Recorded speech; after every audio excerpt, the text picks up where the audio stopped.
going through fearful moments in your business?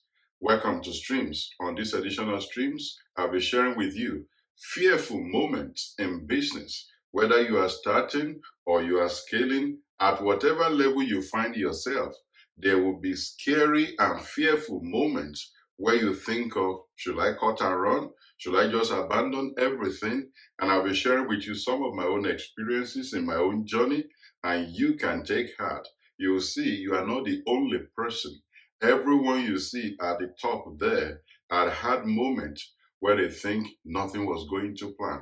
Elon Musk had an experience. He had tons of money, hundreds of millions of dollars, and he kept experimenting with reusable rocket. Did you know that he only managed to pull it off at the last rocket? And he said if he had lost that rocket, that would be the end of SpaceX. Imagine what SpaceX is doing now. So watch these fearful moments, and when you get to those junctures, don't throw in the towel, but take heart and keep plugging. Number one, no one believes in you or understands you. This is one of the things that everyone goes through. No matter the number of people applauding you, it could be people closest to you. It could be people that you have shared your vision or business ideas with. It might be people you are sharing the next phase of your business with. When you be like, oh, I will do X, Y, Z, I will do this. I remember in 1999, still an undergraduate, and I was taught in microbiology.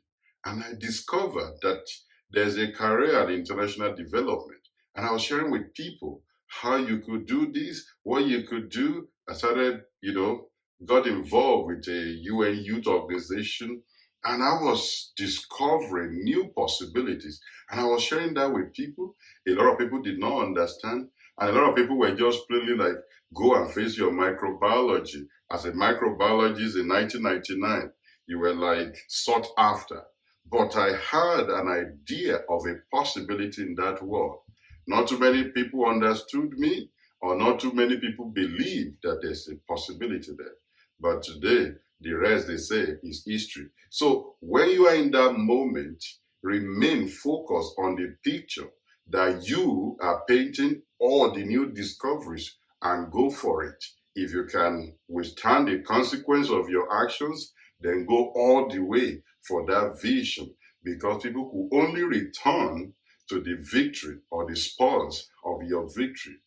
Number two, when your backup plan fails. This also reminds me when I left my job in 2013, April 2013 to be precise, and I had options of what I felt I'd been working on as a full-time and as a backup measures.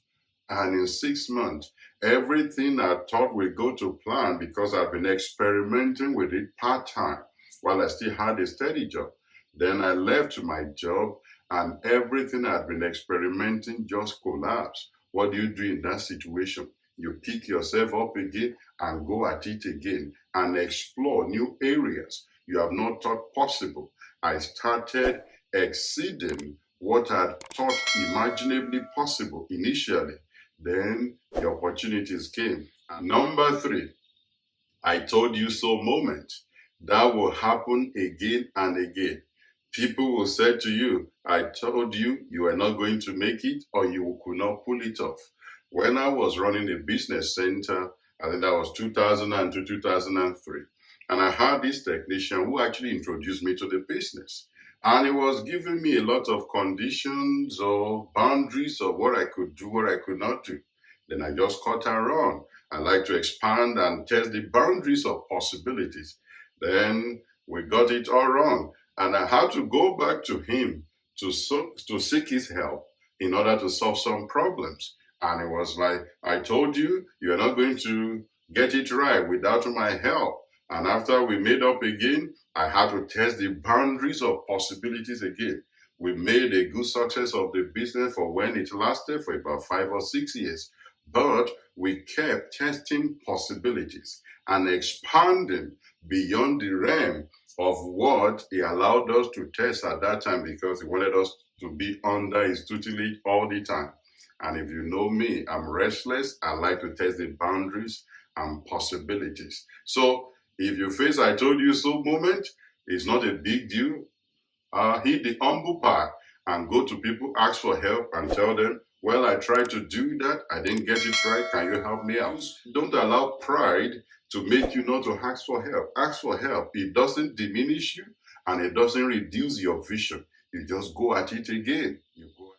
Number 4, running out of money.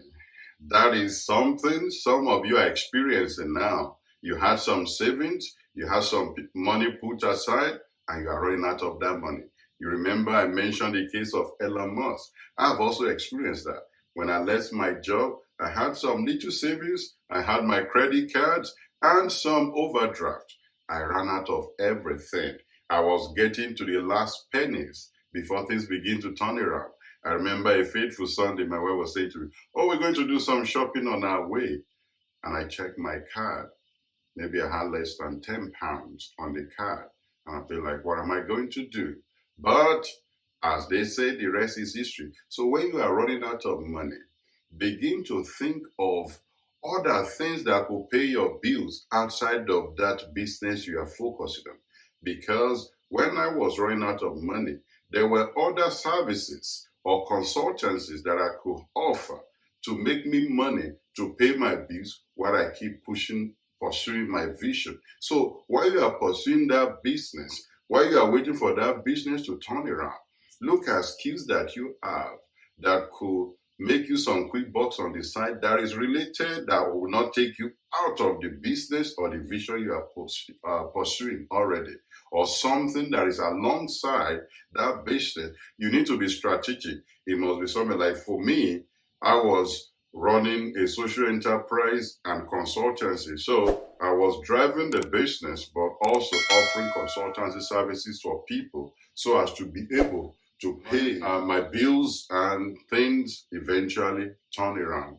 Number 5, when an investor or a partner changes their mind, when you have a deal that feel like, oh, this is my ticket out of poverty, out of revenue, drought, or whatever your experience is, and that investor or partner changes their mind. In 2013 or 2013, as I was saying, I had this funding that is, I'll be like, oh, this is it. I had like 6 projects I was working on, and the funders came back to me to say, good ideas, but we don't have money to fund them. What? That was like end of a game scenario for me, but I had to hold it together. Remember, I said you could offer consultants if it relates to your area of specialization to weather the storm so that you can bounce back and kind of reconfigure things. I remember during the pandemic as well, I had some deals I was working on in the area of my property investment. And a lender just pulled the funds. And I was like, what is wrong? And these deals were solid. But fast forward a few weeks or months later, we've been able to do more deals, more than the one that the other lender pulled out of. So it's being able to have a strategic plan of option A, option B, option C, even to E, so that if one fails, you have another backup for you. And number 6, finally, when events outside of your control happens, like we're just experiencing, we're coming out of it now, COVID-19, the pandemic was something a lot of people did not prepare for. When events like that happened, you need to pivot and look at the trend of changes and how you can re-strategize or move your business into a place where you can weather that storm. Some people might need to shift capital from one aspect of their business to another aspect of business. For example, if you offer trainings or face-to-face services, some move their business online. Some started doing delivery services. There were restaurants that were able to quickly move on to Just Eat or Deliveroo and started doing delivery services. Some were even doing a special delivery. There was a milk farm in north of England that started offering milkshake on their ground. Fresh milk, processed, pastoral. You need to think fast and quickly. When you are in those scenarios, there are things outside your control, either regulatory changes or either a kind of policy change that may affect your business. You need to pivot and begin to think outside of the box, or think without the box, as they say these days. So when those things happen, there are fearful moments in business. These six are just some of them. There are other fearful moments that you will experience, but take a moment, pause, understand that other people are going through the same thing. That's where I talk about mentors. If you have a mentor or a coach, that's where this comes handy. You can look at some other materials on this platform. You will see different materials in different areas, how to be resilient, understanding your why, how to raise capital. You will see different material that will help you to expand your horizon and capacity. And you will see different things that will help you to weather storm or to get out of a spin, irrespective of whatever you may be going through. I thank you for watching this edition of Streams. This is your platform to learn everything about entrepreneurship. There are other wonderful materials on this platform. Subscribe to this channel. There's a link for you on this side to subscribe to this channel. Popping up on this platform, you'll see some other videos where you can watch, develop yourself, and develop your team. There's no end to learning. Keep learning, and I will see you on the next edition of Streams. Bye for now.